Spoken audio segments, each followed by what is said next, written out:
Good evening and welcome to the March 23rd, 2010 San Bruno City Council meeting. Call the meeting to order, and first of all, thank the San Bruno Garden Club for the beautiful orchids in front here. They always do a nice job. Roll call, please. Councilmember O'Connell. Here. Vice Mayor Medina. Here. Mayor Ruane. Here. Councilmember Ibarra. Here. Councilmember Salazar. Here. And City Clerk Carol Bonner, will you lead us in the pledge, please? I pledge allegiance to the flag of the United States of America and to the republic for which it stands, one nation, under God, indivisible, with liberty and justice for all.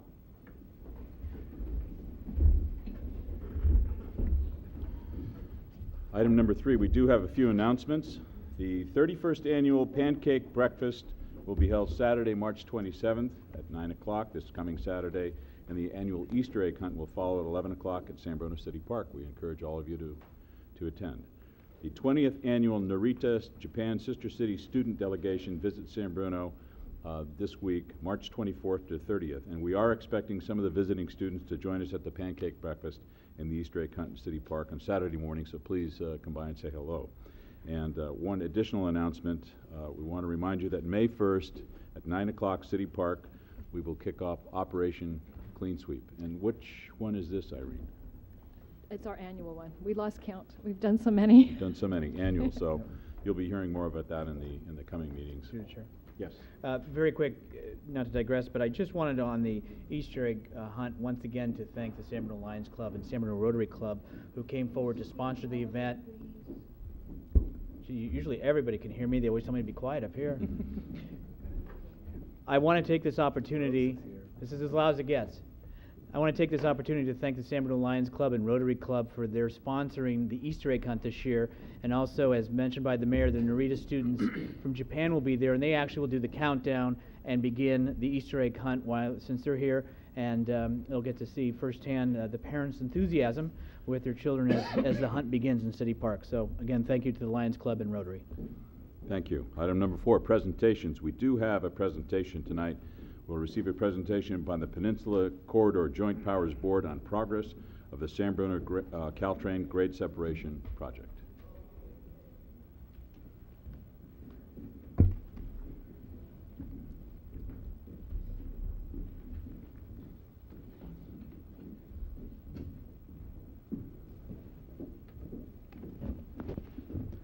Good evening, Mayor, members of the City Council. My name is Todd McIntyre, Community Relations Manager with the Office of Public Affairs at Caltrain. Can everyone hear me okay? Louder? Okay. So tonight we were asked to come in and present to the Council what we were planning to take to the community to discuss the San Bruno grade separation project.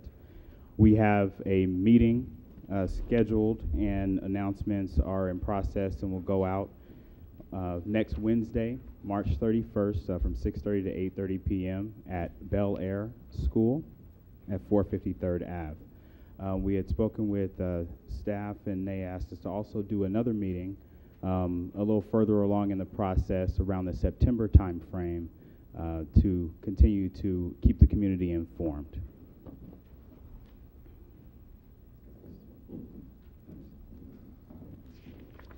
The presentation that we have here tonight is very similar to what you all have received from, I believe, Raphael Boland and Lyria Lorano some months ago. We just wanted to kind of go back over the project goals, which are to eliminate the traffic bottleneck there at San Bruno and to enhance safety for both motorists and pedestrians with several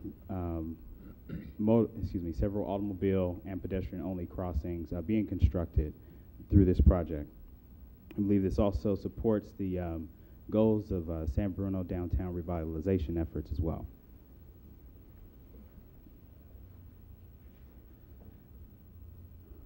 To talk first about the auto and pedestrian safety, the vehicular crossings that will be constructed are at Angus Avenue, San Mateo, and San Bruno Avenues.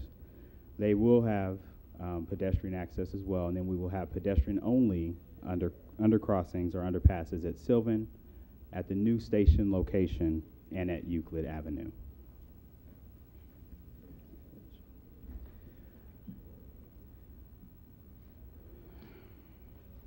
There were some questions earlier on about some of the right-of-way considerations, and we just wanted to reiterate that the project is within the Caltrain right-of-way.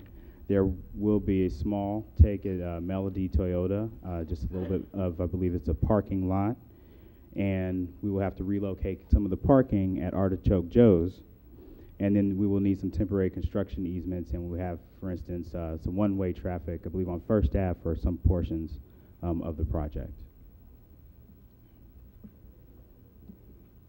To talk about the project schedule a little bit, we are currently in the limited notice to proceed phase for the box culvert and utility relocation portion of the project, which is sort of the precursor to the full grade separation project. We would expect that that construction would start beginning in May, and we would have notices going out to the community a couple of weeks ahead of time and then on a weekly basis. Our weekly construction notice is then emailed to all of our city partners and others. Our construction contract for the full grade separation project is currently in process and going out to bid.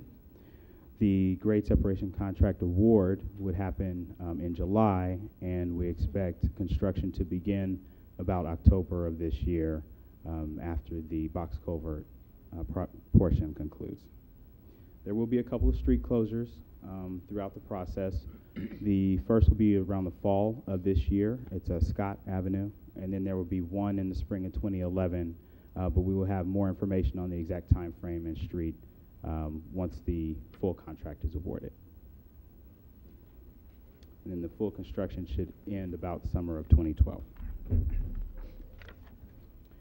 The next series of slides have to do with the construction phasing. I believe this is a series that you all had seen primarily before, but many of the public may not have. We start out showing the alignment on which the tracks currently lie. The next page then shows shifting over to what is the shoe fly. We construct tracks next to the current alignment, which will allow us to move the train over while and continue to run service while the grade separation is being constructed. The next slide, we see the beginning of we see the train running on that shoe fly, and then after that, we start to see the series of grade separation construction and underpass construction there at the station location, as well as the pillars and things that will go into the streets as supports for the grade separation and the bridge portion. We can go and just show. This slide shows essentially the majority of the grade separation being completed with our two-track alignment here, and this is essentially where we would end in summer of 2012. And we have sort of an option here. What we have been tasked with doing is designing a project that ensures that we are good stewards of the public funds and the San Mateo County TA funds that are going into this project by not precluding high-speed rail should it come through here on this alignment. We don't know what their ultimate plans are, but we've been asked to make sure to design and construct this project so it does not preclude that.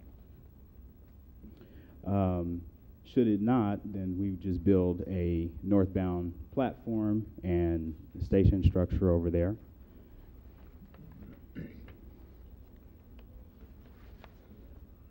But if it does come, then there is adequate space within the right-of-way to allow for a 4-track structure on which those additional trains can run.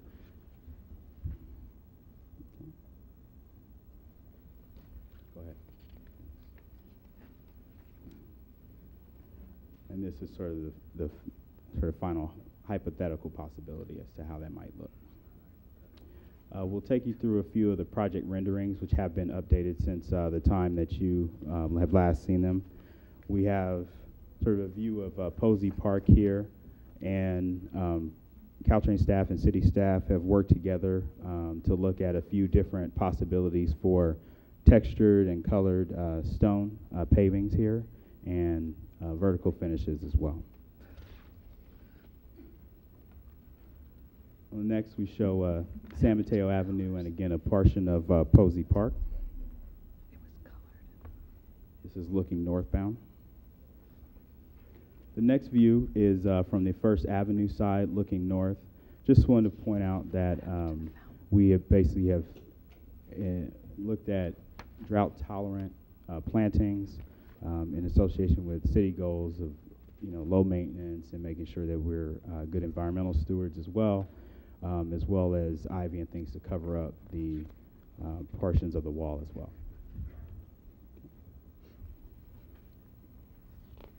Then we just have a few more views. The next is a little bit far away, but shows kind of portions of the parking lot and the station on the eastern side there at San Bruno Avenue and San Mateo Avenue. Southbound platform on the station, actually looking north. Northbound platform, then looking south. On the left, you'll see one of the shafts for, I believe, the elevators that are a portion of the project that were part of the discussions with the Citizens Advisory Committee and city staff. And then this is just another look at that if there were sort of a 4-track option there. Some of the key features, again, that we worked with city staff and the CAC on are the station elevators, the straightening of Angus Avenue, enhanced lighting under the bridges and underpasses, variable surface finishes, particularly to break up sort of the verticality of the grade separation structure, which we try to put an example of on the left bottom there. Drought-resistant plantings, as I mentioned before, the water feature at Posey Park, and the decorative street furniture and waste receptacles, which we've been talking about recently with staff, and I understand may be part of sort of additional efforts at revitalization of the downtown area. Lastly, we're just including our contact information. Our Office of Public Affairs will be the primary contact. We do have a dedicated construction outreach and information number at 650-508-7726, and we have set up a dedicated email address specifically for this project, sbgradesep@caltrain.com. And I will conclude there and take any questions. Thank you. What do you have planned to keep the public informed on a daily basis, weekly basis? Newsletters, what kind of thing? What we normally do is a couple weeks before construction gets started, we send out a formal notice that's mailed out, and then we also email that to city officials, including police and fire, because there are times at which it may require rerouting or things like that. We also maintain a website at www.caltrain.com where our capital projects are listed, and we will have information that's continuously updated on the San Bruno Grade Separation Project. It will also be integrated into our weekly construction notice that includes major projects as well as general maintenance that goes on the Caltrain right of way. Will you have a point person? I am he. You're the one. Yes. Mm-hmm. Okay. I think I just want to emphasize how important it is. Got other big projects in this city, and and the outreach and the information that the contractors have relayed to the public has just been a real help. Okay. So I want to make sure you're right on top of it. Otherwise, they call me and us, and we call you. We will be on top of it. All right. Thank Any other you. questions I have my cards for anyone who'd like them as well. Yeah. Mr. McIntyre? Ken? Through the chair. Yes. When you explain your outreach and what residents will be contacted directly? I mean, will there be a mailing or something? Yeah, there's a mailing that's about a quarter mile from the right-of-way on each side. And if you'd like us to do more than we're happy to. Okay, so take staff those will work suggestions. with you to get an idea of how many of those residents will be contacted, and if we wanted to broaden it, Sure. we can do that accordingly. Yes. Will there be some form of, I mean, I'm looking out at this audience, and I don't know how many people know what we're even talking about, but we're elevating tracks, and it's going to be, if not a larger project, but as involved project as when BART came through. And it's in the same area and the same type of disruptions, congestions, and all that stuff. So is there going to, will there be an area where they can pass by and say, okay, here's the contact information or something? Yes, on our major construction projects, we also have sort of this sign that says what the project is, you know, the funding partners, Okay. and has the contact information as well. Okay. And at this first informational meeting that you're going to have at Bel Air, that's going to be just the initial introduction Yes, and what to expect with these with this box culvert construction? Yes, and then, like I said, we'll have a follow-on notice that will come and speak specifically about that box culvert construction prior to it starting. Okay. Okay. Anything else? Yes, through the chair. Irene? Thank you. Could you go back to your renderings, please? And I'm sorry, I don't see the water feature in here. You said there's a water feature at Posey Park, but where is it? There is, and we have tried repeatedly to get our consultant to show that in the rendering itself, but we're not able to get that, but it is in the plans and will be built.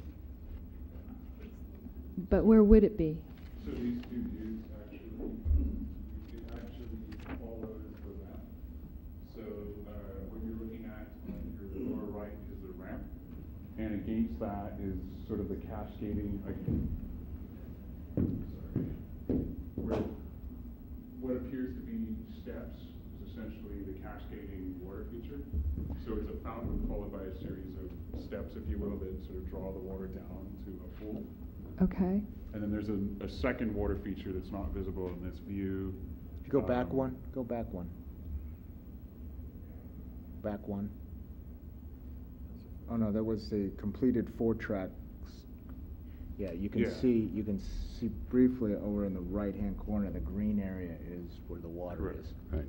And there's a second one in the transit center as well, which is slightly smaller than the one you see. But yeah, that view in the top right, you can see how the water feature effectively follows the curve of the architectural ramp, and it sort of sits at the back of the new expanded Posey Park. Okay. Not to be nitpicky or anything, but is there been thought about how to keep the trash out and to keep that as lovely as it should look? Is that our responsibility? Is that going to be your responsibility? Do we get to call someone when people throw chewing gum in there and clog up the works? You're asking about who maintains and what mechanisms are in there? Yes. So, Raphael, why don't you speak into the mic? Oh, I'm sorry. Thank you. Better? Okay, so the specifics of who will maintain what is actually still being negotiated with staff as part of this C&M agreement that we're going to do. So I can't really answer who will be maintaining it at this time until that's finalized. But the concept would be, of course, we would have, in areas that the JPB will maintain, we have an overall contract for station maintenance. And so they would be the ones responsible for doing things like that. Okay. And then in a rendering I saw a while back, could you go back to the view of Posey Park? The first, I think it's the first one right after project, yes. The rendering I saw had the different finishing in different colors. It had a pink and it was much more appealing, I thought, than The pavement. yeah, the pavement Right. part, or it was a sidewalk and the pavement. It was kind of a, Correct. I actually have samples right here. I can show you of our pavers. But you're referring to the enhanced architectural on the concrete itself, or? yes. Yeah. So unfortunately, this view is seen somewhat from an elongated point of view. I mean, it's as if the camera was drawn back. So what you're really seeing is probably not, I agree with you, the best possible view of Posey Park you could have. And as Todd alluded to, that has been a continuous issue in this is getting better views that better express that. But yeah, essentially what you'll see in Posey Park is you'll see a series, you can see a little bit on the ground there, are a series of enhanced paving types that sort of meet and form a pattern. And then that'll be accentuated by obviously some planting and some an assembly area with some benches, etc., that will be sitting around there. Okay. Anything else? Any other questions? Through the chair. You go. Just on the note, the councilman asked about trash. I'm also concerned as far as when it comes to maintenance and graffiti. Mm-hmm. Cleanliness, utilizing the type of paints or whatever we are that Right. tries to reduce, we have an expectation in this community that when it goes up, it comes down. Mhm. I want to ensure that that goes forward for this project as well. We don't want to spend the effort, the time, and the resources and then have something stay up. Right. And obviously, there are things on the market that can be utilized that can help assist us on both sides to ensure that this project remains a beautiful addition to the community. So I'd like Mhm. to have that. Yeah, no, actually, that's a very good point. Graffiti abatement was one of the things we looked at quite a bit in this project. So we're addressing it in a number of ways, one of which is through some of the planting that you saw on some of these slides, by actually encouraging planting on the wall itself. That typically discourages a lot of the more overt acts of vandalism that you may see. And we've had a lot of success with that and some of our other grade crossings. This kind of one of the second things that we're doing is what you mentioned is there are products, as you know, it's essentially an applicable film that what it does is it does not prevent somebody from if they choose to vandalize a piece of public architecture. However, what it becomes is much easier to remove it rather than having to sandblast or paint over. I'm sure you've all seen locations where someone's painted over one patch and it's always visible. What this allows to do is actually just remove it without having to resort to those measures. And those types of materials are included in the specifications and will be required of the contractor. Thank you. I have one more Yes. question. When you're contacting people, and I assume you're going to do this, well, sorry, wrong people. We have a lot of either non-English speaking or Right. limited English speaking people in that area. I'm Mhm. assuming you're going to do more than just English Right. for when you notify people? Yeah, that's something that we typically do on mailers for areas with a high percentage of non-English speaking. I'm assuming that in this case, would Spanish be the other predominant language? Is that? I don't know about predominant, that's one of them. Okay. There's- Well, we could certainly The talk with Tongan staff is another. and figure out based on the areas that, obviously the intent is to contact the most number of people, so it doesn't benefit us if somebody can't actually understand what we're saying, so. And Exactly. we'll get future materials translated, yes. Okay, great. Okay, Thank good. you. Any other questions? I see we have a couple of members of the public would like to ask a question.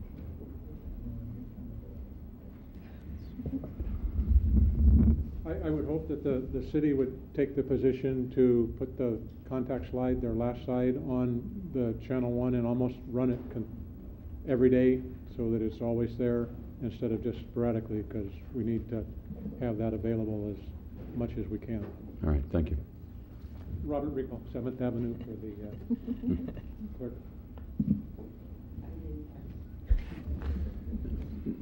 For the record, please state your name and your street name.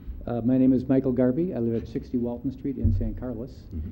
And I'm actually here as the outreach coordinator for the high-speed rail project. And if no other members of the public wanted to comment directly on these plans and renderings, then I'd like to talk a little bit about high-speed rail and how we're trying to coordinate with this project. Well, it should be very brief because we're just getting a report tonight on Okay. Our grade separation, so I don't want to muddy up the works. Good. So- Well, then I'll try and be very brief and answer questions, perhaps. The first thing I wanted to assure Council is that we are working closely with the Joint Powers Board on planning all the grade separations and work that they're doing. We're coordinating as closely as possible to, assuming both projects go forward, and it looks like your grade separation is in excellent position, and assuming high-speed rail goes forward at some point, we would like the minimum amount of change to the project as approved. And as you've noted in the plans, it does contain features that ease the burden upon your community if high-speed rail comes through. It will not come for some time, and this project ought to be completed well before it. In the interest of brevity, then, let me just say that I'm working with the firm that's doing the environmental documents for the San Jose to San Francisco piece, and we are about to issue something called the Alternatives Analysis Report, which will list for the entire stretch of the corridor the different options that will be evaluated for how to build high-speed rail. As part of that, once we have that report issued, which will be on April the 8th, we're also preparing what we're calling a toolkit. We'd like to work with the city staffs, and then in our outreach effort, we'd like to empower people with all this complicated information that they'll have to sift through in order to be effectively heard about their wishes for how this project ought to be built, or their opposition to the project. We're keeping this open-ended, of course. We're early in that process. The high-speed rail has been around now for some years, and a lot of folks are believing we're farther forward than we are. We're not that far along yet. We hope to have a draft of the full environmental document by the end of this calendar year, and that schedule will be tight because of all the public hearings and outreach that we intend to do. We're also in anticipation of a question you may have.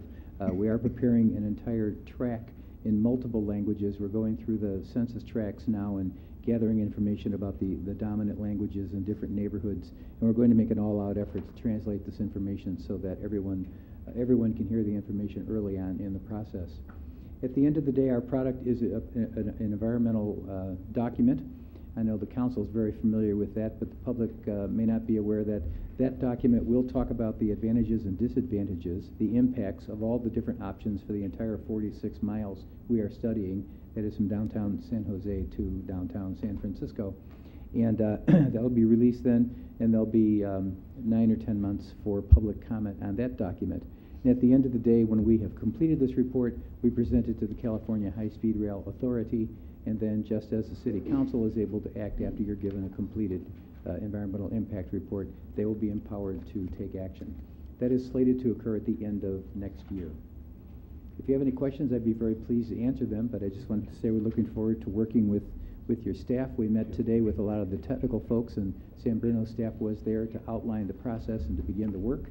And on April the 8th, the invitation has not yet gone out. It should go out today or tomorrow. We're inviting the council members appointed by each of the city councils to a meeting to talk about the alternatives analysis. And Councilmember O'Connell will look forward to seeing you in San Carlos on the night of April the 8th.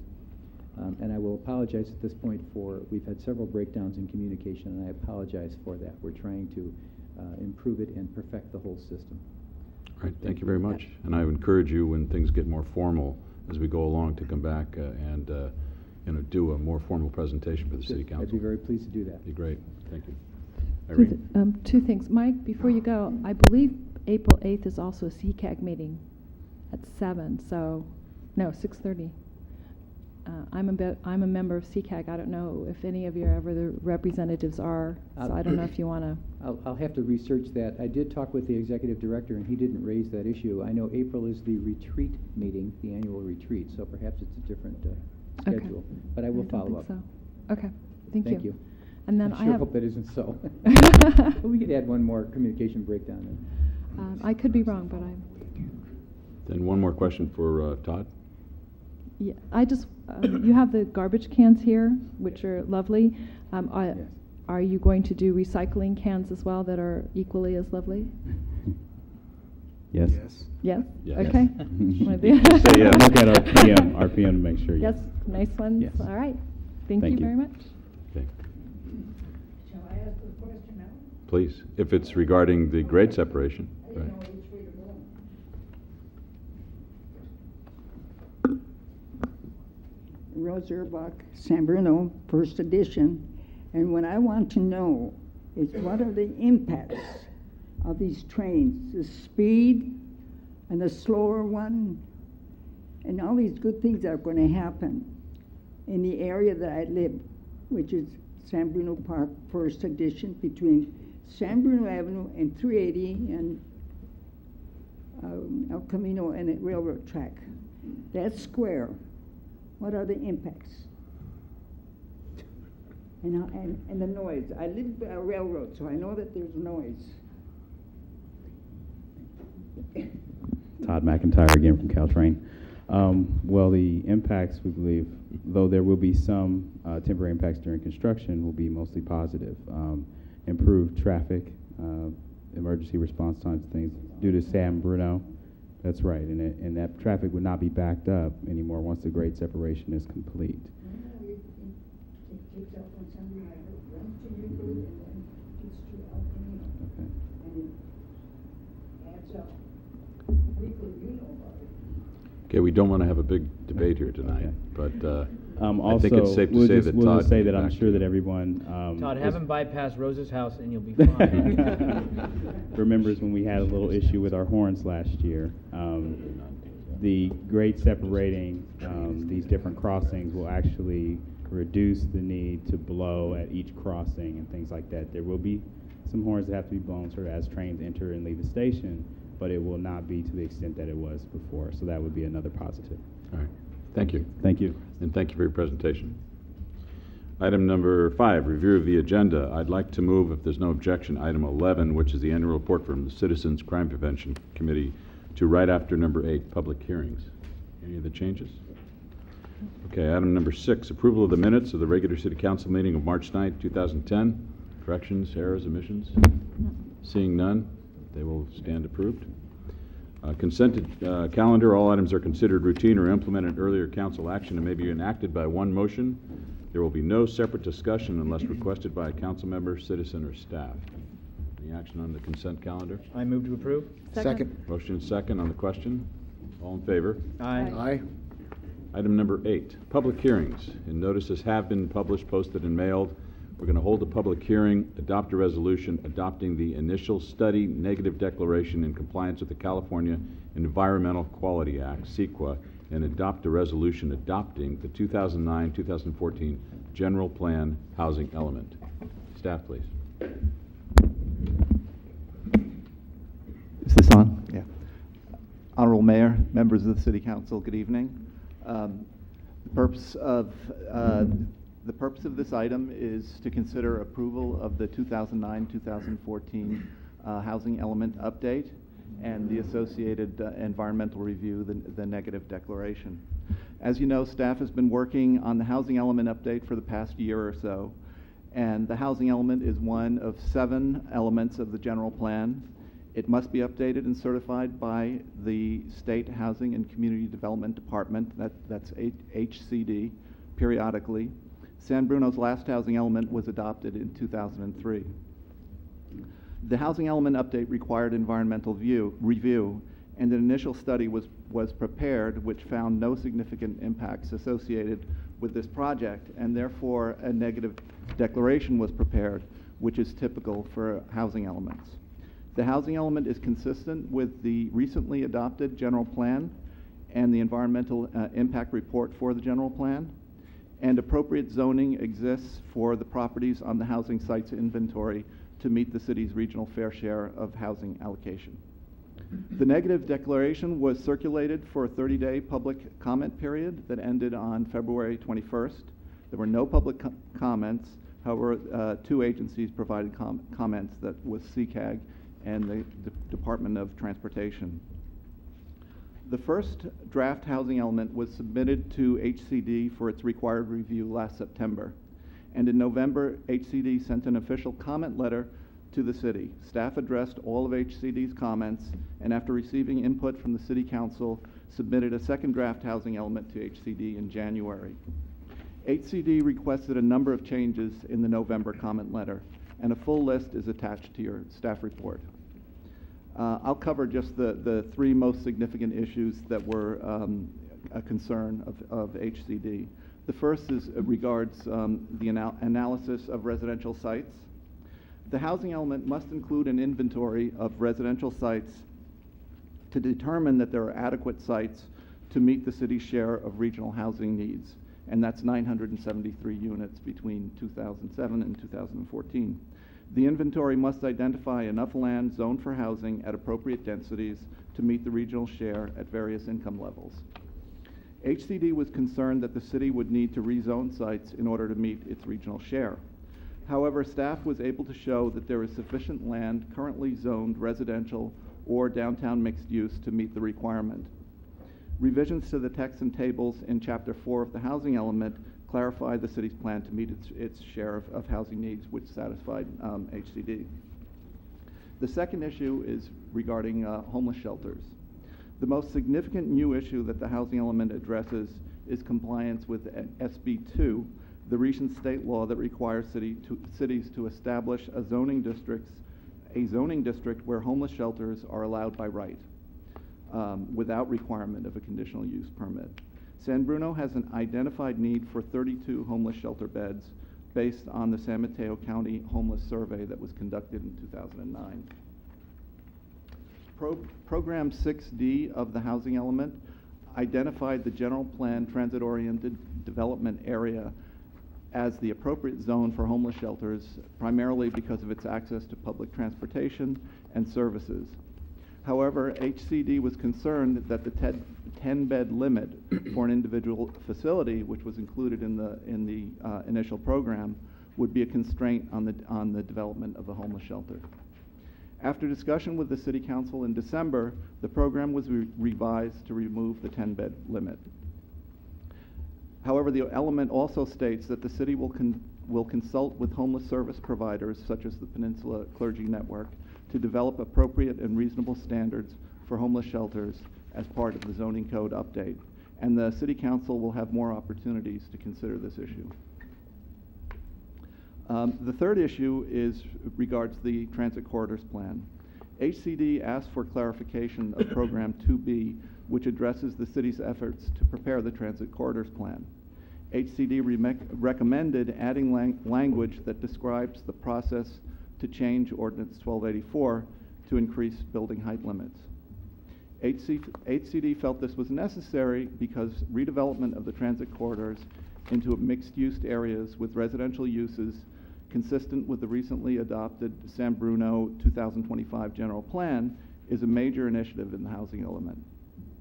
Staff added a section to Program 2B explaining that if the transit corridors plan is approved and if it includes a recommendation to increase height limits, the city would need to bring the plan before the voters as a ballot measure. On February 16th, the city received a letter from HCD stating that the housing element meets all of the statutory requirements and that San Bruno will be in compliance with state law once the element is adopted by the City Council and resubmitted to HCD. In the letter, HCD commended San Bruno for adopting the general plan update, which includes land use classifications for transit-oriented development and multi-use residential focus along El Camino Real to promote compact infill and mixed-use development near transit. On March 2nd, the Planning Commission reviewed the housing element and the negative declaration, and they recommended that the City Council approve the update. Finally, the new housing element and additional tables, which are in your packet, will also serve as the city's annual progress report on the housing element, which is required by state law. And the next step in this process is if the City Council approves the housing element, staff will resubmit it to HCD for certification. And that concludes my presentation. Any questions for Mark? All right. Just real quick through the chair. You already mentioned about outreach and working with the homeless shelter providers in order to establish what bed capacity may be necessary in order to survive. Obviously, the state is telling us 10 doesn't work, though obviously we know in St. Bruno's, even though it is at a church and there's some separate funding, that currently does exist. So I'd like us to continue to do exactly what you are outlining, and then I don't know if once that is determined if we want to incorporate that into the zoning or not. Yes, we will want to incorporate it into the zoning because the state law requires that within 1 year that we establish the zone, so that we revise the zone code to include the overlay for homeless shelters. Thank you. All right. Question. Ken? To the chair, one of the things that HCD wanted was this inventory of sites, Mhm. and I found it very interesting to see all what staff came up with. And how do those sites get promoted? How do how do developers see this? How does staff sort of encourage development and try to get this housing element in compliance? I think it's very timely that this is happening in conjunction with the transit corridors plan, and most of the sites are along El Camino Real or in the downtown or San Bruno Avenue.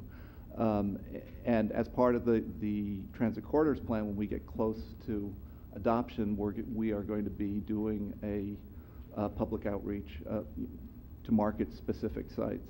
And as you know, the transit corridors plan also has opportunity sites and catalytic sites, which they've done actually quite a bit of work in analyzing what would be possible to build there, and done 3D conceptual drawings and Great. so forth.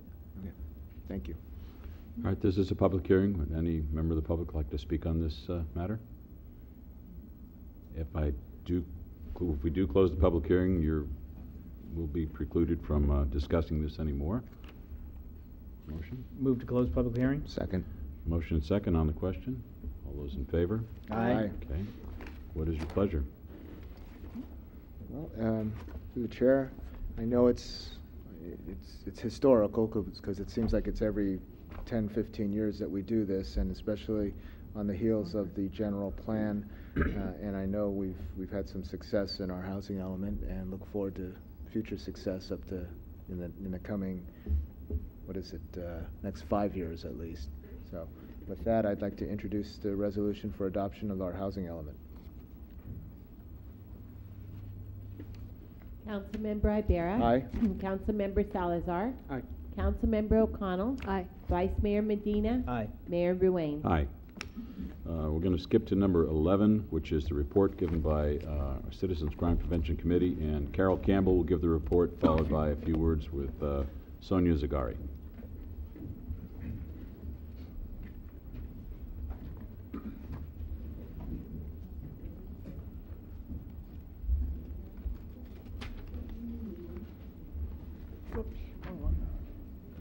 Mayor Ruane. Yes.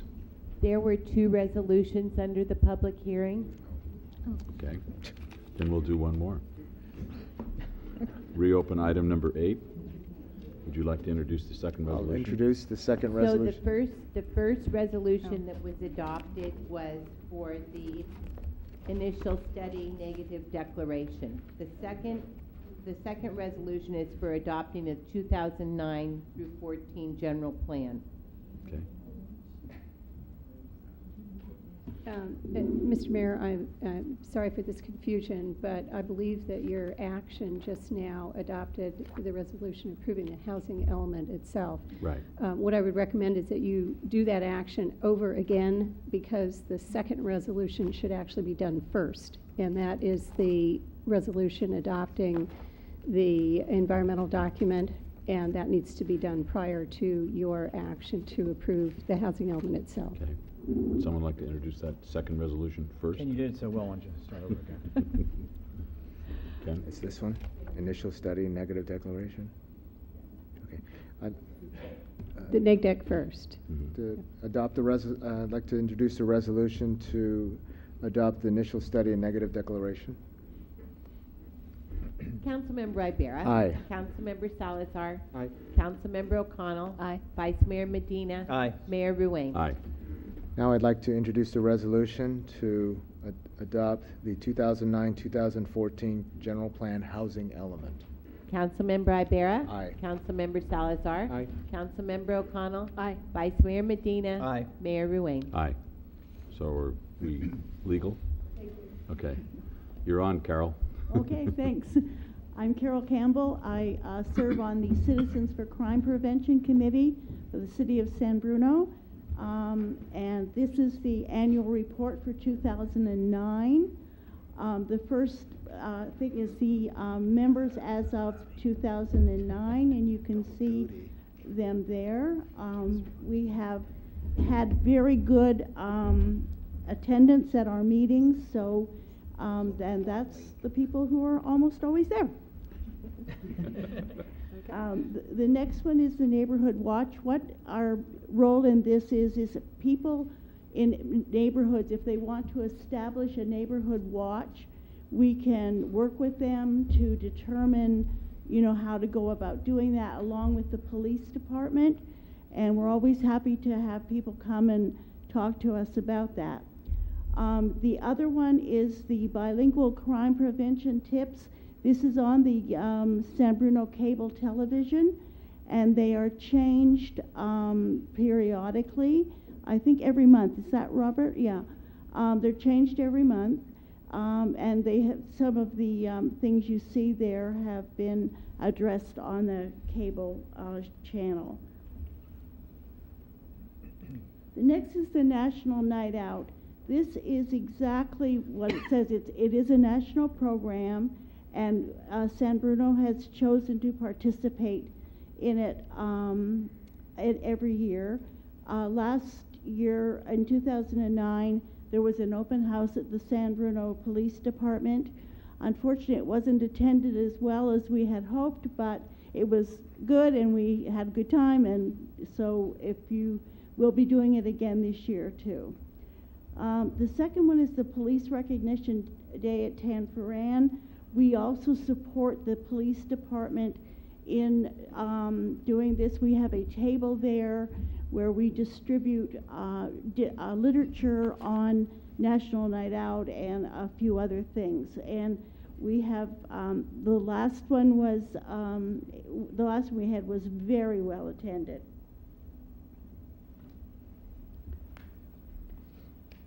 The preparedness committee, we work with them on a fairly close basis. We share information with them, and occasionally we attend each other's meetings. I have attended one of the meetings, and we are working on developing any joint projects that make sense. And in addition to that, the literature we have is on Neighborhood Watch, on DNA collection, and we have some others coming out in the future. And Sonia is going to take over from here. Is there any things that I have, questions for me? Any questions of Carol? Okay. Okay. I'll let Sonia take over from here. Thank you.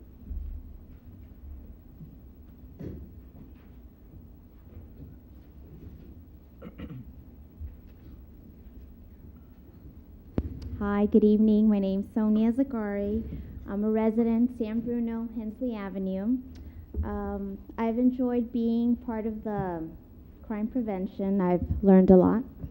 And yes, we have a lot of activities. Can you hear me, Rose? Rose. Okay. We have a lot of activities. We definitely try to get the community, neighbors involved as much as we can.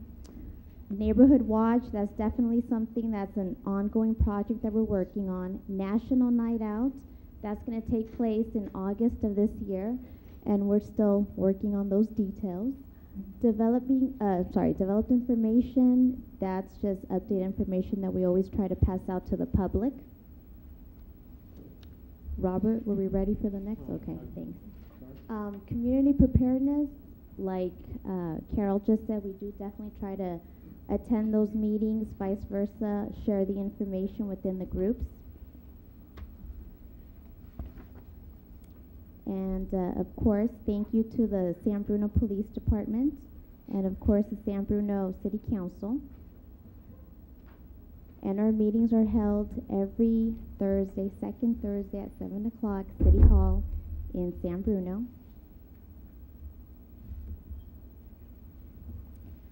For our Spanish speakers, cada segundo jueves a las 7 en el municipio de San Bruno están todos invitados. And I think that's it. Any questions? Any questions of the representatives? Well, I just want to say, as I say to all the boards and commissions and committee members, that the city just couldn't do it without you. You're all volunteers. You do a lot of work on the side that people sometimes don't see, and it's very, very much appreciated. I want to let you know that. Thank you. Item number 9, public comment on items not on the agenda. It is the council's policy to refer matters raised in this forum to staff for investigation and/or action where appropriate. The Brown Act prohibits the council from discussing or acting upon any matter not agendized pursuant to state law. Anyone would like to speak? Looks like it. Okay. Please line up. Rose is back. And when you approach the podium, please say your name and your street name. Rose Erbach. I have 2 items that have been buried for a long time, and I thought I'd bring them to light. Now, the first one is the parking tickets that we on the east of El Camino for street sweeping are subjected to. And the people that are west of El Camino don't have to. how wonderful they can get away with so much. And then I'm thinking, you want to make money. You want to make money? Then apply the same ruling to the west as you're doing to the east. Besides, the dirt does not lay on the middle of the street. It goes to the curbs, whether you got a wide street or a narrow street. And then the other thing is that if you still want money, don't sweep those streets on the west of El Camino and use that time for doing other things. Now you can use that money because they don't have to move their cars. If they did, they would have to pay up like I did. You know, something happened that I really, really was very angry. My son had traveled 6 hours from where he lives to my home, parked the car at nighttime, forget about the next day was a sweeping day, because the Mondays from the first week to the second week changes sometimes, and then he gets a ticket. I mean, you can imagine how angry I was. I paid the tickets, I wouldn't let him touch it. But see, the people on the west of El Camino don't have to bear with anything. They're lucky. And that's not fair. That's not equal justice. Therefore, the second thing is Crystal Springs is a beautiful street, but it's curvy, it's hilly, and it's not the best place to have your meetings like now. We have to find, and nobody's talking about it, and I think you should, where can we put the new place for our council meetings? Closer into town. The only place I can think of is where Wells Fargo Bank used to be in that little park. Build a municipal building there, and then we can use it for council meetings and all other meetings. And we're closer to town, and you'll get much more people coming to the meetings than we get here. This is dangerous. We have no street, no sidewalks, no shoulders in case you have a little problem. So think about it. And that's why I wanted to bring it to life again. Thank you. Thank you, Rose. Next speaker, please. State your name and your street. My name is Helen Santoro. I live 1460 Santa Lucia Avenue. Basically, it's the corner house at the intersection of DeSoto and Santa Lucia. I am here with some of my neighbors to basically share our concern and strong opposition to the proposed plan, the improvement of this intersection, and specifically to the drastic reduction in this intersection. We don't mind stop sign if the issue is safety, speeding, or maybe a small island, to allow traffic. But as we heard yesterday at a meeting where Mr. Medina was present, most of the neighbors really oppose this drastic intersection. I would like to point out also it seems to be a communication issue. The only 3 people that knew about this were Mr. and Mrs. Girard, who live next door at 136 DeSoto, and myself. And I believe it's because if the project was to move forward, they will put 30 feet of cement in front of my house and 15 in front of theirs. So when we went around with a petition, which we got 40 to 50 signatures for this opposition, people were highly dissatisfied because they were really not aware of what was happening in their own neighborhood. So I think this should be, addressed. And finally, I want to thank Mr. Medina. I mean, I would not be here, or we would not be here if it was not up to him. We got notification, the 3 of us, last July. We had 3 meetings with some members of the city of San Bruno.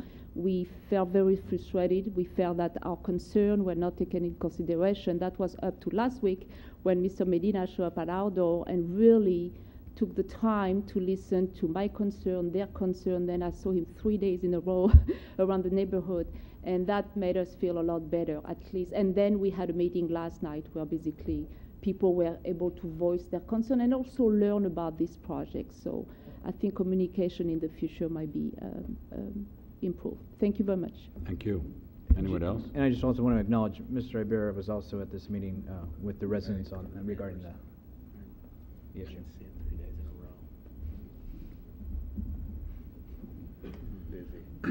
I just want to say thank you to Mr. Medina and Mr. Ibarra for coming. I hope that in the end we can resolve this and not end up with another piece of paper with the same drawing on it. Thank you. Okay, my name is Mr. Gerard. I reside at 136 DeSoto with my wife, and a smart man knows when to follow his wife and have very little to say. I do want to thank the mayor and the whole city council for taking the time to hear us tonight. It seems like a long agenda. I've never attended one of these before. Mr. Medina, thank you for your time over the past couple of days because, again, the better we communicate, the better we can find some resolve to this new situation that we have. I never thought after 36 years of living in San Bruno, I'd be looking at a 15-feet increase in curb size in front of my house. That's not the point. The point is we want to see improvements. We want to see traffic control. We're all concerned with our children and whatnot, all right? We just don't like the proposals we have seen that add 30 feet of concrete to Helene's house and 15 feet to mine and restrict the flow space-wise of traffic. There's got to be some other ways for us to communicate and work through this to find a solution we all can be happy with. Thank you. Thank you. My name is Joshua Romano. I am a frequent visitor of 136 DeSoto. As Mr. Gerard said, there's there's plenty of ways to go about this, but narrowing the street down is not one of them. It would just create more congestion. As he said, we'll just make it simple and easy, something nice, and if it's good, we'd work with, but narrowing it just doesn't work with us.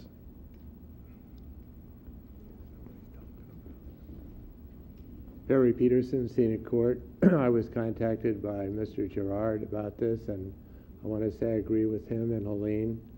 I've walked through that intersection thousands of times in the past 30 years, and I see building obstructions to narrow the intersection not to be helpful. And I appreciate particularly the council members, Medina and Ibarra, inviting the neighborhood last night to hear about this. Thank you. All right, thank you. And we're not going to, like I said, address this in detail tonight, but I can tell you that staff is working very diligently on a solution. So you'll be hearing more about this in the very near future. Thank you. Thank you very much for your participation. It was good to see you again. We'll see you again soon. Okay, item 10, conduct of business. Item A, adopt a resolution approving property owner notice and protest process for 2010-11 solid waste collection and disposal rate increase proposed by Recology San Bruno. And I would like to recognize the new general manager, Kirsten Pinocchi, who's in the audience tonight. It's her first meeting. Mr. O'Leary.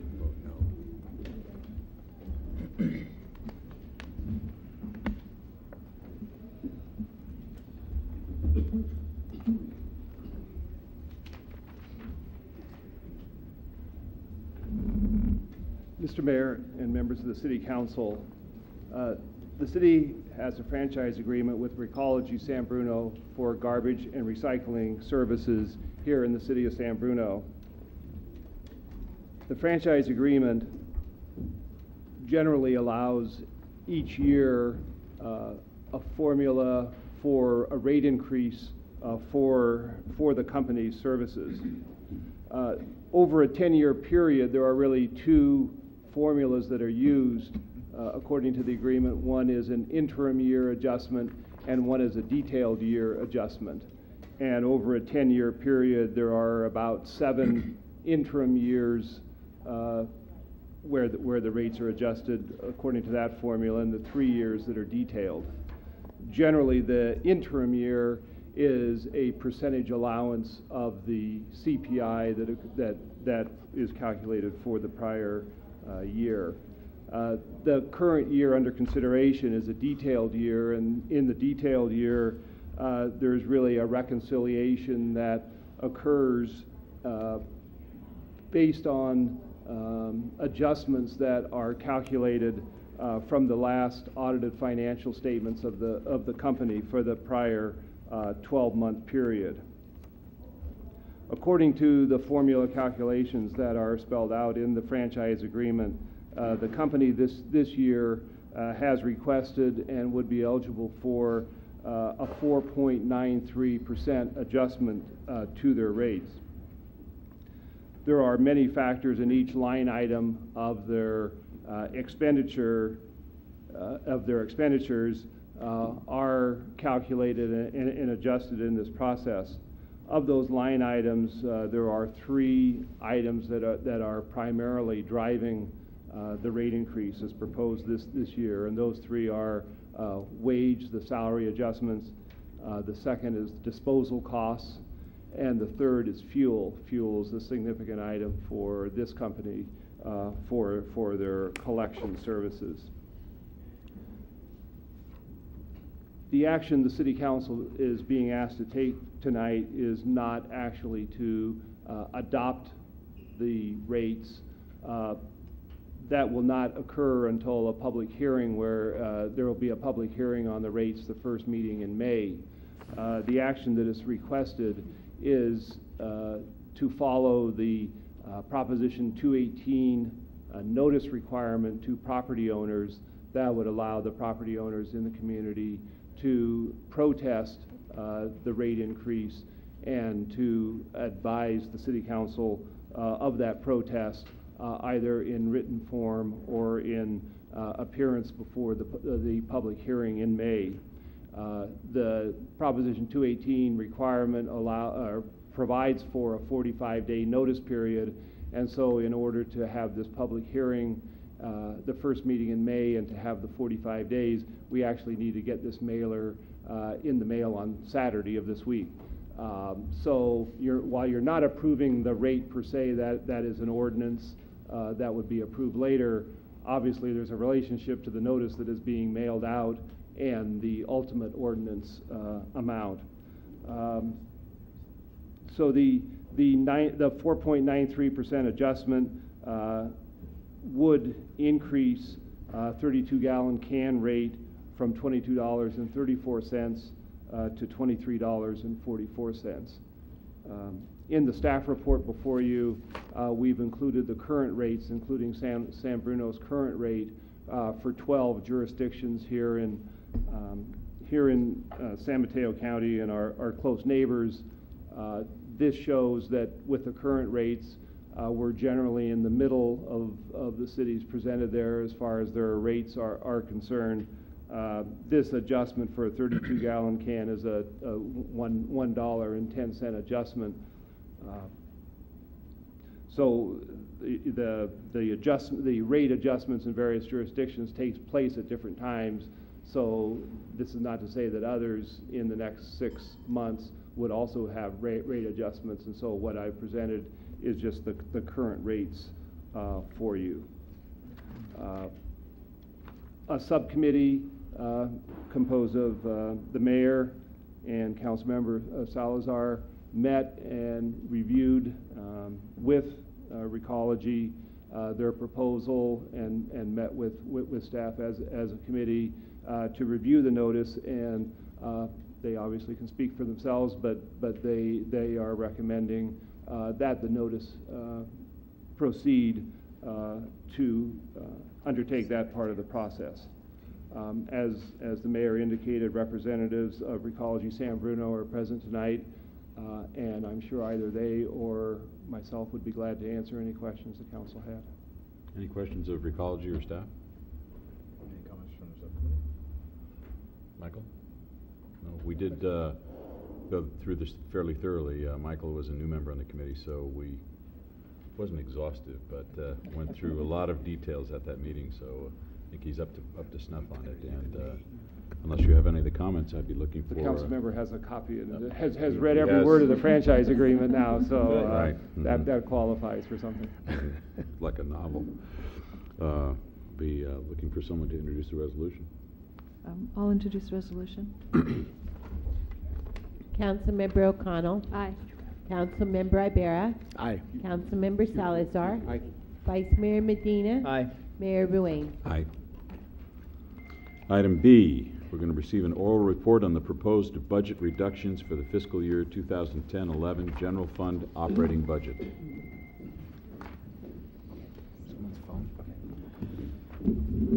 Mr. Mayor, members of the City Council, The purpose of the presentation tonight is to provide a review of my preliminary recommendations for reduction of the city's workforce consistent with the City Council priorities and direction for resolution of a projected $1.3 million deficit for 2010-11's budget. This update, and on this date in particular, was requested by the City Council at the February 23rd meeting, at which time the City Council took action to implement changes to the current year's budget to address a projected unanticipated revenue loss in this amount. With this revenue loss projected to further affect the coming year's budget, the City Council directed that strategies be developed to reduce the ongoing personnel costs. The preliminary recommendations that I will outline tonight were developed consistent with this direction and with the City Council's policy that ongoing budget expenditures be balanced with ongoing revenues. And they were guided by the City Council's priority as articulated on several occasions, and most recently a workshop in late January to receive the results of the mid-year budget review. For preservation to the maximum extent possible of frontline public safety services and services that directly support children and families in our community. It has further been the City Council's priority that minimum levels of services be maintained in order to avoid the potential of complete elimination of major service city areas. The table that you have in front of you provides a comprehensive summary of my preliminary recommendations, which work toward a target of $1 million in personnel cost reductions for the 2010-11 budget. I could show that on the slide. And at this point, I would note that staff is now in the process of the complete process to develop the fiscal year 10-11 budget as is scheduled at this time each year, and is on track to present a complete budget to the City Council by late May for your consideration at study sessions and ultimately at a public hearing. In addition to that, the City Council has requested, and staff is proceeding to develop an update on that overall process and the status of expenditures and reductions and revenues for 10-11. You've requested an update be provided in late April, and that will be the next time that we are in front of the City Council discussing these issues. I will briefly review the items that are summarized on the PowerPoint and which you have in front of you on the table. But first I want to call attention to a couple of initial observations. First, the City Council may recall that the current year's budget was originally, and by that I mean last June when you approved the budget, it was balanced in part with a reduction of 10.5 full-time but vacant staff positions. While the opportunity to eliminate vacant positions no longer exists, and while the impact to the organization's utilization of trained resources trained and tenured staff resources is minimized with the opportunity to eliminate vacant positions, that process can result in a somewhat lopsided situation where because vacancies do not always exactly or even approximately match or occur in the right places organizationally and from a service delivery perspective. I will address the fact that this report or this preliminary recommendation includes elimination of several positions and reorganization in some areas of the city's service where staff retirements are anticipated. And while this recommendation takes advantage of the situation, I'd like to clarify at the outset that my analysis in coordination with the department directors recommends that these reductions would be recommended regardless of whether or not the vacancy was anticipated. Next, you might note that the total cost of the savings represented here does not yet reach the $1 million target for personnel reductions. At this level, I'm anticipating that there will be an additional need for reduction of 2 to 3 and potentially more staff positions in order at least to meet the $1 million target. This is consistent with my original estimate of the need to eliminate as many as 10 positions in the city service, and it could still result in the need for reduction by layoff. So those issues have not been discounted, and they have not been eliminated from the overall process or the recommendation, preliminary recommendation that you're receiving tonight. The PowerPoint slides address first a summary of the personnel reductions and then follow with a summary of some of the impacts. And I'd like to start with just reviewing the reductions that are proposed. You see that the reductions cover a broad range of city services, and again, they've been evaluated and analyzed to address the priorities as I outlined them previously. First, one position is proposed for elimination in our Human Resource Office. That is a secretary position which is currently vacant. And I will just I'll just make one additional comment. I won't comment in each particular case, but you may be surprised or perhaps confused by the relatively low dollar amount that's attributable to that position. And I would again note for the City Council's information that many of our general fund funded operations, in this case the Human Resources Office, are funded in part by allocations from our enterprise funds for which services are performed by that function. And in this case, and in the case of virtually all of the operations of the finance department and our administrative departments, the general fund portion of the overall cost of the position is actually roughly only about 36%. That's what accounts for the relatively low dollar amount and dollar amounts on the paper that may not, in some cases, immediately make sense to you. In the police department, the City Council will recall that we eliminated 5 positions last year, including 3 patrol positions, police patrol positions. The recommendation before you tonight takes advantage of a recent initiative to share our police chief with the City of Millbrae, and the dollar amount is consistent with that contractual arrangement. There is an anticipated retirement in the administrative command organization of the police department.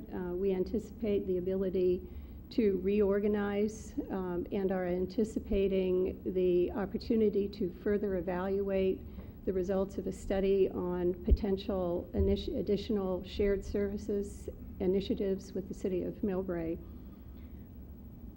In the fire area, the City Council may recall that the current year's budget eliminates approximately 50% of the assignment of the prevention captain to the prevention function in order to attempt to reduce the overtime budget in the department.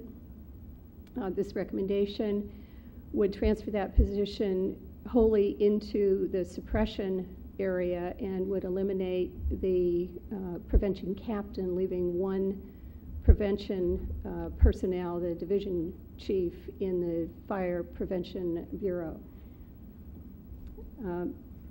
A maintenance worker in our garage, which is general fund funded, there's currently a 0.6 assignment to that function could be transferred into vacancies within the enterprise operations without a significant impact to our ability to continue to perform basic vehicle maintenance, repair, and fleet management operations. And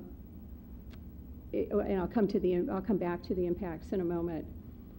In the community services area, and this is an area that I called out in the previous conversations with the City Council, 100% of these functions are funded by the general fund, and while it is the City Council's articulated priority to the maximum extent both to maintain revenue generating activities as well as to maintain services that support families and children, and frankly, given the amount of staff reduction that has occurred in the city and in the general fund over the past several years, I find it necessary to recommend the reduction by 2 in the maintenance worker category, reduction of 1 custodial position, and further reduction of services in our library by elimination of staff hours in the library. In total, as I indicated, this preliminary recommendation does not yet meet the target of $1 million in staff reductions, but I would like to discuss briefly with the City Council some of the anticipated service impacts of the program that I've outlined in order, if it is the City Council's pleasure, to receive some preliminary feedback from you regarding those impacts and any considerations that you might have regarding the additional reductions that are currently in process of being evaluated and will be a necessary part of the complete final recommendation. In general terms, and I won't go through each of these impacts individually, but we can show them on the screen and you have them in front of you. We are anticipating a moderate to, in some cases, significant delay or impact to our response time in several different areas of our service delivery related to customer inquiries, requests for information, and in some cases, requests for service. We are anticipating that and this is partly a cumulative impact with the elimination of positions that have occurred in the police department over time, that while we've focused on protecting frontline preventative police patrol, that a variety of related activities that do have a contribution to crime prevention and resolution of neighborhood and community issues would need to be either delayed or eliminated. In the fire area, the prevention captain has a primary responsibility for supporting the division chief in providing inspections, plan checks, and other related activities, most recently and particularly our auto repair shop inspection program, which has been has provided a beneficial impact in our auto repair neighborhoods in the Montgomery and in the Montgomery neighborhood. The recommendation anticipates transferring some of these inspection services to the community development department, in particular building inspectors who are out in new construction sites already, and to code enforcement officers. In the community service area, there is an anticipated and potentially visible impact to our litter cleanup, our field maintenance, and our median and other public facility landscape maintenance activities. The proposals have attempted to minimize those impacts overall and to focus them in areas of less intense public use. In the library, the recommendation anticipates further reduction of library open hours by 8 per week. We've given you a recommendation here for how that would be implemented with, in our view, the least impact by eliminating hours on Monday through Thursday such that we would open at 11 and close at 8. And lastly, reduction to the frequency of custodial services in city office and work areas, and a somewhat significant reduction in custodial time, which has been allocated to the senior center and which has supported not only custodial operations, but more significantly, operations and special events. With that, I would only note that these impacts come, and while some of them may sound pretty serious or be of concern to the City Council, and again, I'm hoping for and looking for any input that the City Council might have that would help guide and direct the additional work which is ongoing at this point to address the problem in a more comprehensive way. I would note that it becomes increasingly difficult to maintain services in an environment where consecutive years have resulted in increasing numbers of position vacancies. Overall, this city has, since fiscal year 2002-2003, eliminated 40 general fund positions out of a total peak general fund workforce of 208 positions in 2002-2003.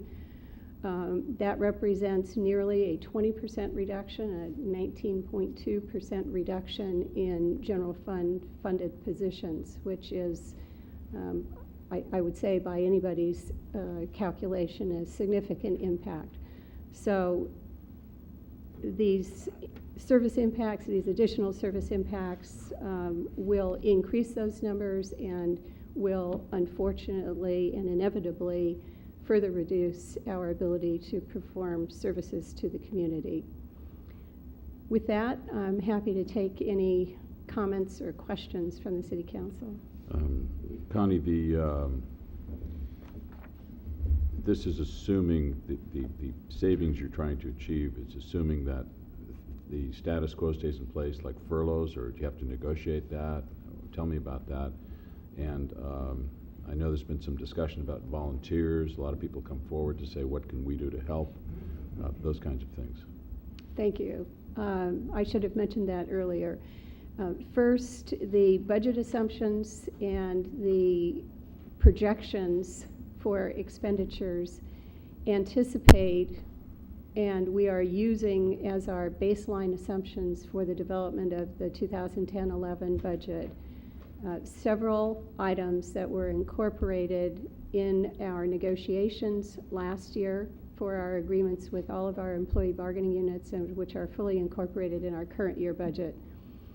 Those include a 6-day furlough in most areas of the city's operation, affecting most of the city's employees at a 2.3% salary reduction equivalent.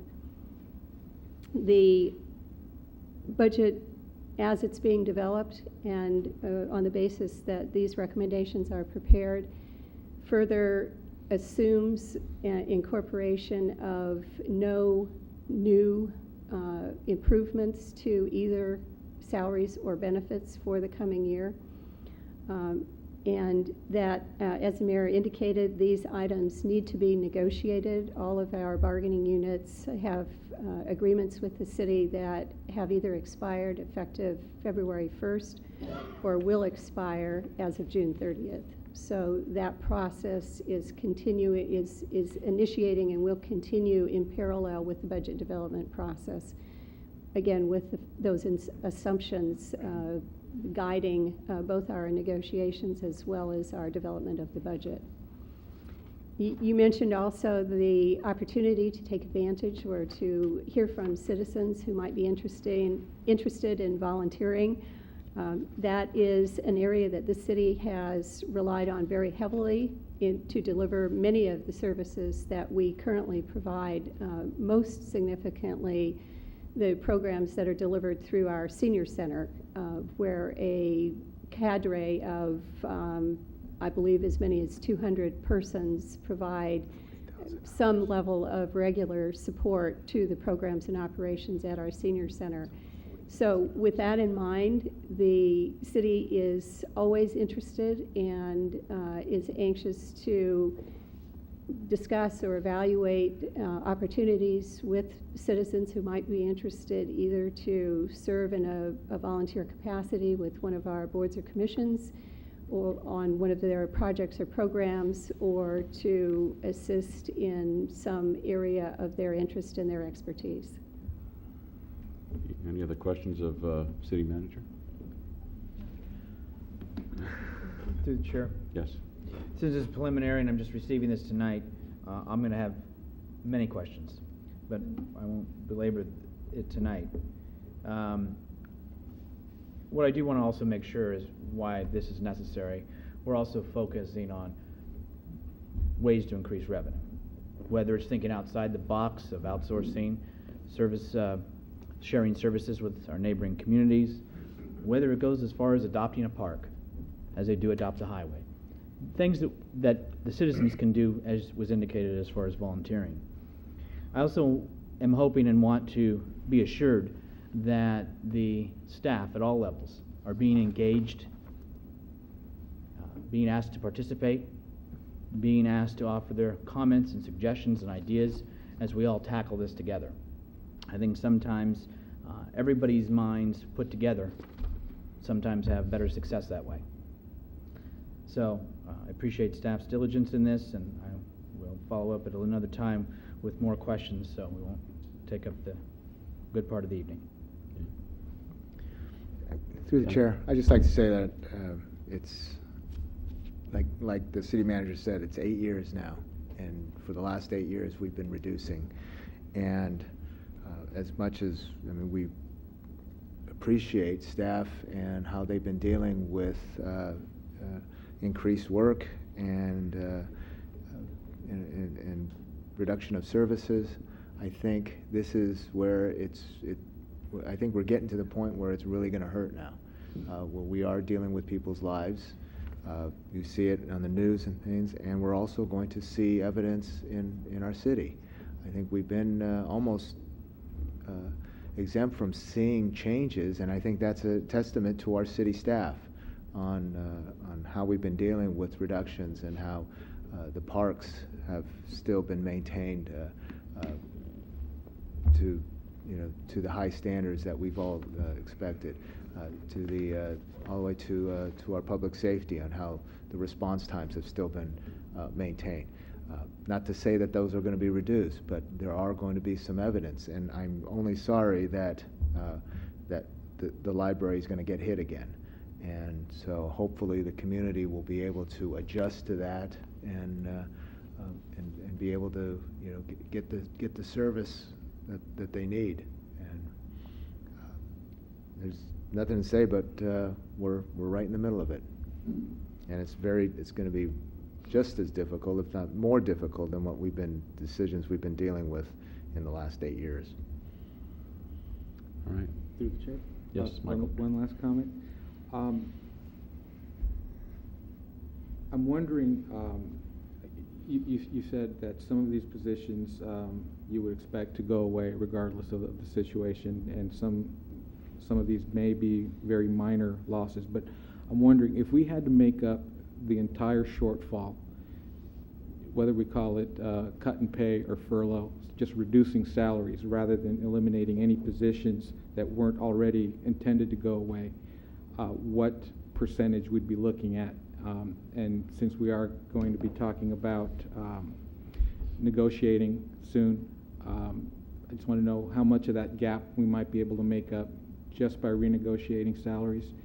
And maybe I'm being too idealistic, thinking that that's doable. But you know, a little bit of hurt spread over might be a little more tolerable than a lot of hurt to just a few people. I'm not quick enough to do the math, but I No, can give you the factors that you can calculate. In very general terms, the 2.3% reduction, if implemented across the board in the general funded operations of the city, would represent a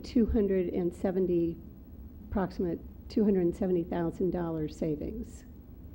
That's a 2% reduction to salaries, 2.3% reduction in salaries, equivalent to $270,000 across the board, $270,000 savings in the general fund. So just really just totally We're off the talking top of about my head, 10% I'm going to roughly. estimate about 10%. Okay. Yeah. Thank you. Are you okay with that? We're just throwing numbers out. So what is that? Yeah, I'm sorry. It's a 6-day. I'm sorry. Jim O'Leary points out a very important point, and that is that would get us roughly a 10% reduction across the board in all general fund classifications would get us to an amount that is somewhat over $1 million.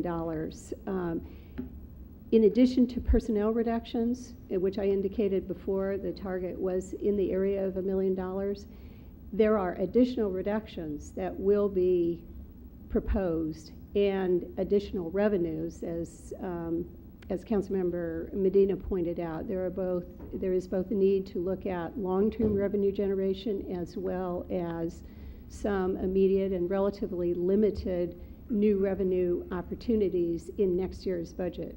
Those are being developed as part of the complete budget presentation, and more information will be available for the update that we're intending to provide you at the late April time period. Okay. There's no action on this item. It's just an oral report. We appreciate it, and I'm sure we'll be hearing quite a bit more very shortly. Thank you very much.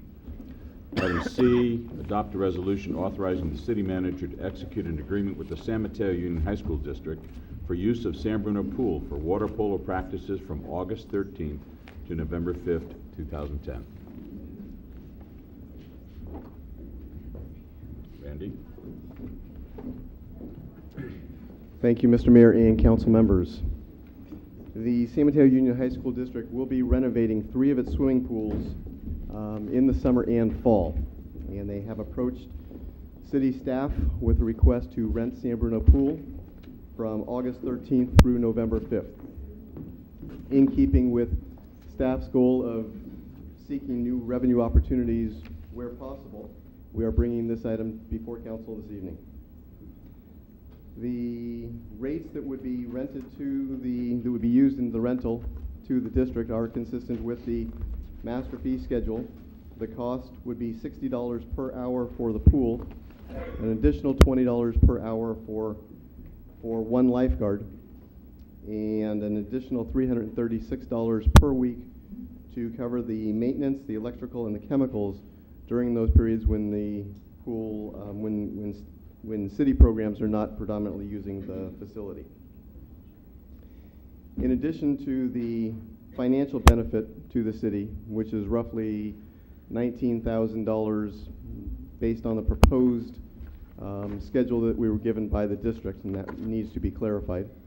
But approximately $19,000 of new revenues and approximately $9,000 of expenses with the extra chemicals and the electrical. In addition to those financial benefits, the staff will be able to program the pool for longer during the season. And our goal is to be able to program it at times when the high school district is not using the facility through the month of October. That would be done with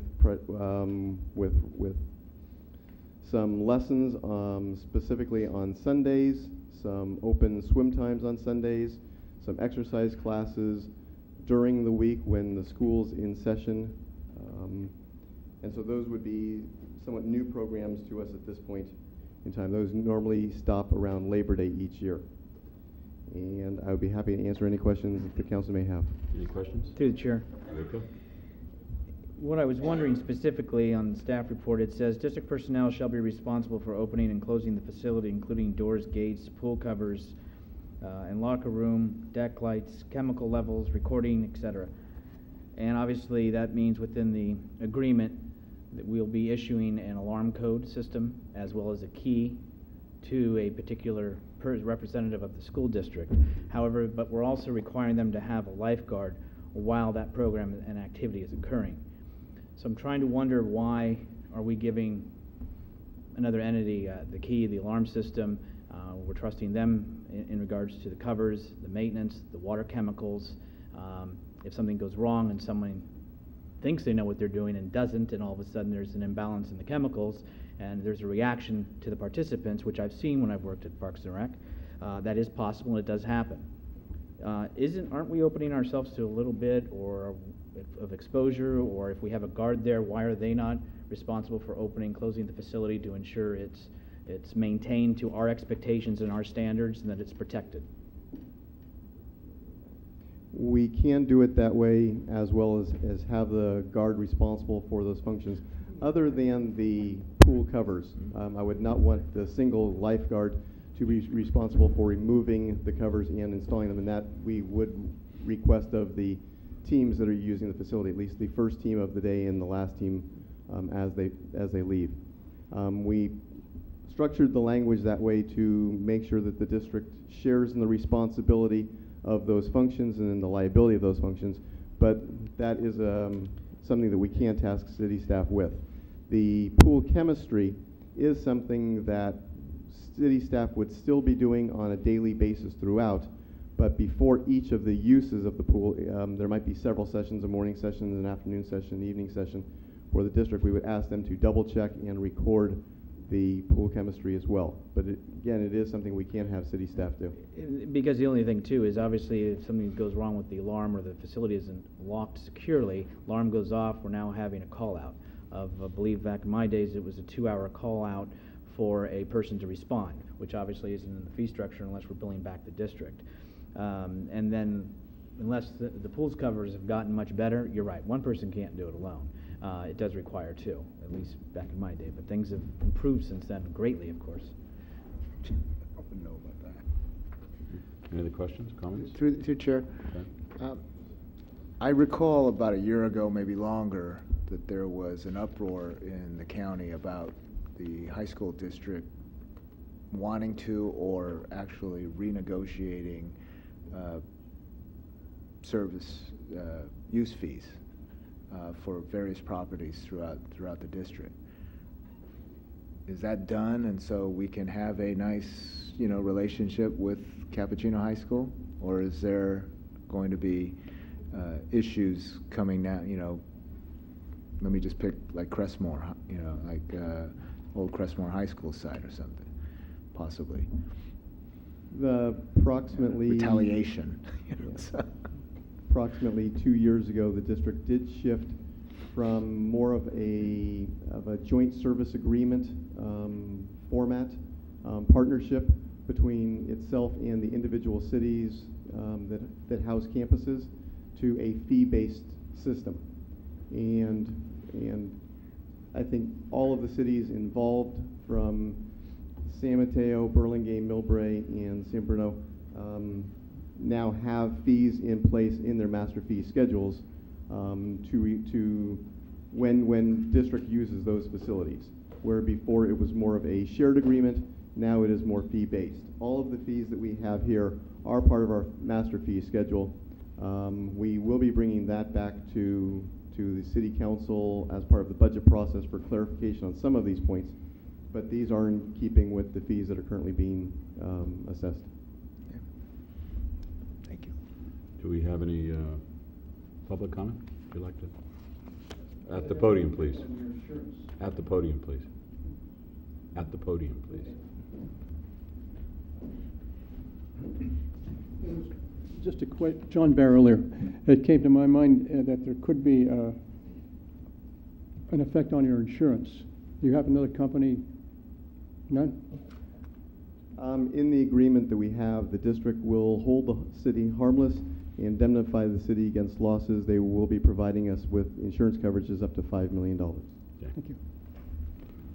All right. Any other discussion, action? Adopt the resolution as it stands. Councilmember O'Connell. Aye. Councilmember Ibarra. Aye. Councilmember Salazar. Aye. Vice Mayor Medina. No. Mayor Ruane. Aye. Just for the record, the reason the is no is because it as stands, as was stated by the councilwoman, so that's the reason for the no vote. Thank you. Item D, receive report and provide direction to staff whether to regulate smoking in tobacco retail shops and smokers' lounges. City Attorney. Thank you, Mr. Mayor, members of the council. Tonight's report deals with smoking in enclosed places of employment. The state labor code provides a comprehensive scheme dealing with this issue. And what it provides is that smoking in enclosed places of employment is prohibited. The public policy behind this was to create a uniform scheme so that there would be a uniform standard in all cities. Now, despite this large and comprehensive prohibition on smoking in enclosed places of employment, dealing with secondhand smoke, and trying to limit the amount of exposure that employees have to that, there are 14 exemptions within the state statute. And specifically, the state provides cities with authority to ban or to regulate smoking in those other 14 areas. But we're only dealing with one of them tonight. I do have that list if you want to know what the whole 14 are. And the specific one is a question that staff wanted to bring to you about smoking in tobacco retailer shops and smokers' lounges. So a specific exemption where smoking is allowed, despite the general prohibition, is smoking in tobacco retailer operations and associated smokers' lounges. Now, cities may choose to regulate those differently or ban them, as I indicated. And out of 12 cities in San Mateo County, about 6 of them prohibit it and 6 of them allow it. Now, I will mention to you that these ordinances were adopted in the 1970s and 80s.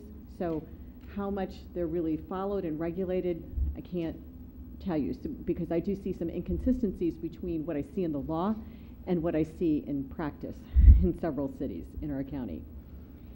Now, currently, San Bruno has no particular regulation dealing with smoking in retailer shops. We do have one chapter that deals with a requirement that tobacco retailers, if they sell cigarettes or similar products at all, get a permit. And this was a county requirement that we adopted, I believe, last year, and that's been adopted in all of the cities of the county. But it doesn't deal with smoking per se. Now, there is a new trend that you may be seeing out there, smoking in the Bay Area, stores that are called hookah bars or hookah stores, which sell a kind of a smoke-flavored tobacco, which is smoked in a water pipe, as I understand it. And that's kind of a cool and funky thing that you're seeing in places like San Francisco and along the Bay Area. So there is more of a proliferation of that. And you may find hookah bars, but also your traditional cigar shop and all in different kinds of settings. Sometimes this operation occurs in conjunction with a coffee shop or a snack bar or a restaurant or a regular kind of bar. Now, there is one in San Bruno that is planning to be located on San Bruno Avenue and which already does have its entitlements. But that sort of raised the issue as to what is the City Council's comfort level with that activity taking place in San Bruno. So whether it's hookah or cigars or cigarettes, the city staff is looking for the city council direction and guidance, whether it is comfortable or not comfortable allowing smoking to occur in smokers' retail shops and associated smokers' lounges. So this time I'm happy to answer your questions. And it looks like you have one, Mr. Mayor. I have a couple or several. of questions and comments, right. So we are going to have, despite my feelings, a hookah lounge or bar in the city. what will that proprietor be allowed to do? Well, that's a very good question, because like a lot of things in the law, it's not always completely clear. I can tell you the position that San Bruno has taken on this, and what issues kind of surround that. So, what the law says is that when you have a tobacco retailer shop and a smoker's lounge, the main purpose of the tobacco shop has to be selling tobacco in order for the exemption to apply under state law, that yes, you can have smoking go on in this establishment. So the main purpose, in order to get the exemption, is selling tobacco or tobacco-related products. But the law doesn't further define that for us. It doesn't tell us what that really means. Does that mean 100% of the activity has to be selling tobacco and tobacco products? Could you have incidental sales of bags of chips and gum? Could you sell alcohol? Well, the legal authority is all over the place on that. While the California Legislative Council, on the one hand, has said, no, it has to be 100% selling only tobacco products, or you don't apply, or you don't get the benefit of the exemption that allows smoking to occur. On the exact opposite hand from that is a case that occurred in Pasadena, where a judge found that in a cigar bar, it was okay for there to be the selling of alcohol going on, because that was only incidental to the major activity of selling the tobacco product. The ABC, which regulates alcohol, has indicated that, hey, we'll license where 10% of the activity is selling alcohol, 90% of it is selling tobacco. So what that means is the landscape there is confused. And in the face of confusion, the interpretation that I have placed on it and provided to our staff is that no other activity can currently occur other than the selling of the tobacco product or the smoking of the tobacco product, that they can't sell anything else. Now, we'll tell you that a question has been posed to our state attorney general, and the attorney general may come down with an opinion at any time in the next couple of months that may be instructive. So if you do end up directing me to bring back any type of an ordinance that limits, this activity in any way, one of the things that you might want to consider, if you do allow smoking to some degree, is whether you want to allow any other activities to occur or not, because I think you probably can regulate that. So it's your understanding that this new lounge that's going to go in San Mateo Avenue will be allowed to sell tobacco products and use them on the premises, but that's it? Correct. Okay. Under the current construct of our law. Okay. But that could change absent guidance from the City Council. All right. I just have to say this. I mean, I get asked, as mayor and previous mayors have been asked, to sign proclamations supporting the American Lung Association, the American Heart Association, the American Cancer Society, and we are, whether you like it or not, encouraging just the opposite here. So I would like to, in the future, and if the council agrees, maybe have a small study session. It wouldn't take very long to see what we can do to actually ban these facilities in our city. I'm just not for it at all. It's maybe this one got biased because of the entitlement, never had to come before the council. But I think we need a little more study on this, because I just don't think it's the right thing to do. So there are two possible options. I mean, I realize there may be other questions or comments from City Council members. But one thing that you could do, if the council were in agreement with your position, would be to direct me to come back with an ordinance that right now prohibits smoking in smoker retail establishments. And the other thing that you could do is look at this question more broadly, because there are 14 different exemptions, and you could look at things beyond tobacco retailer shops. Okay. Why don't we hear what the rest of the Through the council chair. has to say? I would assume then that this facility, you would have to be 18 years or older to enter into it, because if it is a tobacco selling and or using, and you must be 18, no one under the age of 18 should be permitted within the facility. Is that a fair statement? You're right, as long as that is the only activity. So here's one of the kind of problem areas. you're absolutely right that a retailer cannot sell tobacco to a minor, and that's illegal. Therefore, they should not be able to enter the premises. The question that has not been answered across the state is that if you allow other activities like selling food, for example, and you cannot prohibit minors from from entering an establishment that is serving food, where does that really end up legally? So that's why some cities do specifically say minors prohibited, and the risk is on the establishment as to how they reconcile these contradictory issues. We have a facility in town center that sells tobacco products.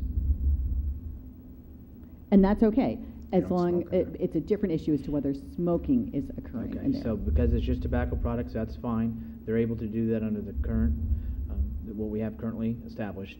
Correct. But obviously, there's no smoking on that location. Well, if it's only selling tobacco products, then smoking could be allowed in there. If they're selling other things, then that's a different situation. So, for example, you probably have... And I haven't been in there, so someone... There are, needs to I'm not sure which establishment, but 7-Eleven, even if it has a tobacco retailer permit, can sell cigarettes.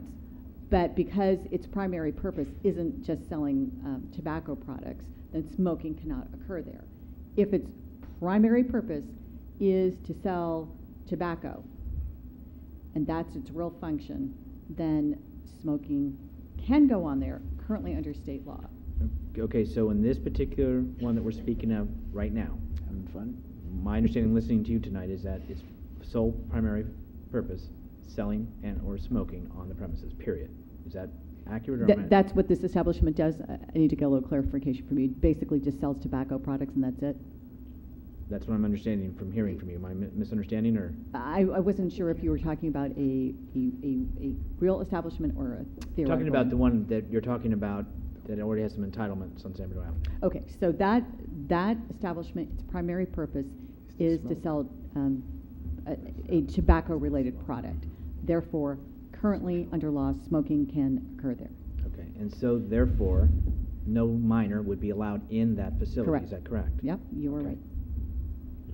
And how do we, is it just the same thing as when they have somebody go to try to buy up cigarettes or alcohol? That's how they're tested then, to see that they're abiding by the law? My understanding is that generally in this area, and maybe the police chief has to speak to it, is that the county has primary enforcement over that, but that's really for the police chief. Yeah, that's correct. The county has provisions and goes and enforces the tobacco regulations for minors purchasing, and the alcoholic beverage control handles the alcohol-related issues. And I can appreciate what the mayor is saying, and maybe study session doesn't hurt to actually look into the topic. But also, very clearly, I don't think minors at anywhere, shape, or form should be in there, near there. I mean, I know you can't, but again, it's not for them. It's illegal. But this concerns me. And just again, what it is promoting, and I know it may be people do enjoy it. Okay, but it does concern me about it opening the potential for minors being able to have an avenue in order to do that. And Mr. Medina, just so it's clear, that concern would be even more warranted if the AG comes out with an opinion that says, hey, you could do other incidental things like sell, chips and gum, and that's okay, because then minors are supposed to be able to come in and get those things. So in the absence of any city law to the contrary, the situation there could change. Mr. Ibarra? Funny you say that, but there are bars that say cannot, no one under 21 come in, but there are bars that sell food, there are bars that sell. It's kind of similar because you can take your kids to an establishment that's a bar that also sells food, and they can go to the food part of it. They can't be sitting up at the bar. I read the staff wine. report, with interest, and and you explained it clearly as far as this 10% rule and how the various agencies, federal, county, and local agencies now are going to have to go through a rule book to see who's in compliance. And I've seen establishments where they've introduced the pipes, and even though they may not be smoking indoors, I didn't witness them smoking indoors, they're outside. And so what I don't want to do, and you know, and I can be, I mean, I don't want to go overboard because I'm a reformed smoker and everything, but I can appreciate what the mayor is saying, is that do we want this type of establishment, you know, that possibly may, you know, grow in this community? And my answer to that would be no. And that how do you control it? And it just seems like there's just going to be so many things that may not be able to be enforced. So, be interesting. Chair? Michael? I have a question. I noticed that in your list there are 3 cities in the county that specifically prohibit smoking in retail stores.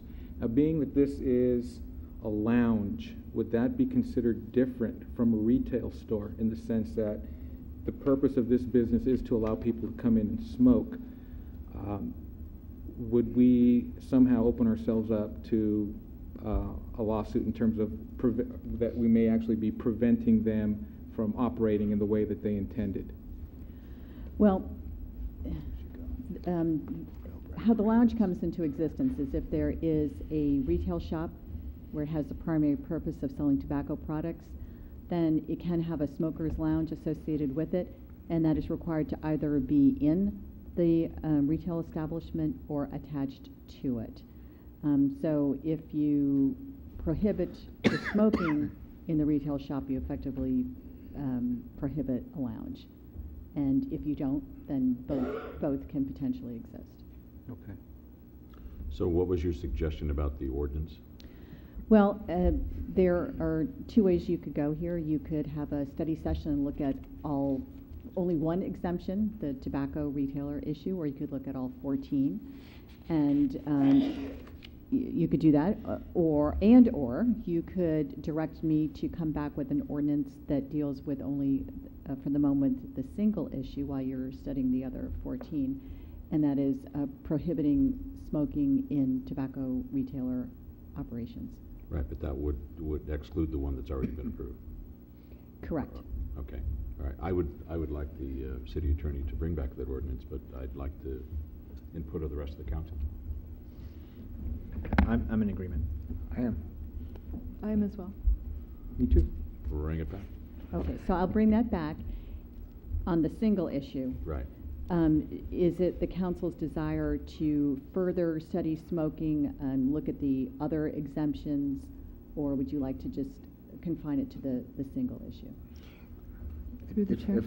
Oh, Irene? I was just going to say, would it be better for us if we wait for the Attorney General's findings and then go from there?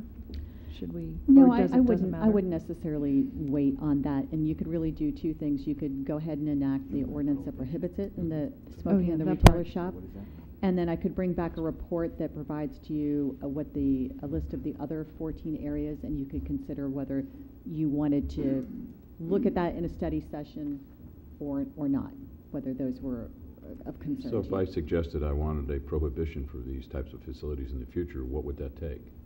On the other 14? On the types of facilities that... Yeah, I mean, if you like, I can give you a list right now so you can have an idea of if that's something you're even interested in, the other 14 exemptions or areas. No, if I said I want to ban these facilities, Yes. what would that take? Smoking in those facilities as opposed to the facilities, then it would be the same thing. It would be an ordinance that says essentially you cannot smoke in these particular facilities. Just ban the facilities completely. Well, you can't ban the facilities. So you cannot, for example, ban a tobacco shop, just like you can't ban a store that sells alcohol, because then you're running afoul of the Commerce Clause and the Constitution. So you can't prohibit the product and the sale of those products currently. What you can prohibit is the activity of smoking in those facilities. And that's the ordinance you would bring back? Correct. Okay. So there must be an error in your list, because it says that Millbrae prohibits tobacco retail stores. There is, and I apologize for that, and I noticed another typo as well. I did send out a... I did read that email, but... an email just saying that it was the smoking in the retail shop, so I apologize for that confusion. Okay, so you have your direction? I do. So I will bring back the retail shop smoking ordinance, and then do you want a separate report on the 14 other facilities as well? Or not? Yeah, we'll look at them. Yes. Okay, then I will do that. Just in the interest of being well-informed. Okay. All right, thank you. It'll never be that. Report of commissions, boards, and committees. We already have had the report of the Citizens Crime Prevention Committee. Comments from council members? Anything? A closed session? We don't have a closed session this evening. Item number 14 is adjournment. This meeting will adjourn to the next regular city council meeting to be held April 13th, 2010, 7 p.m. right here at the Senior Center.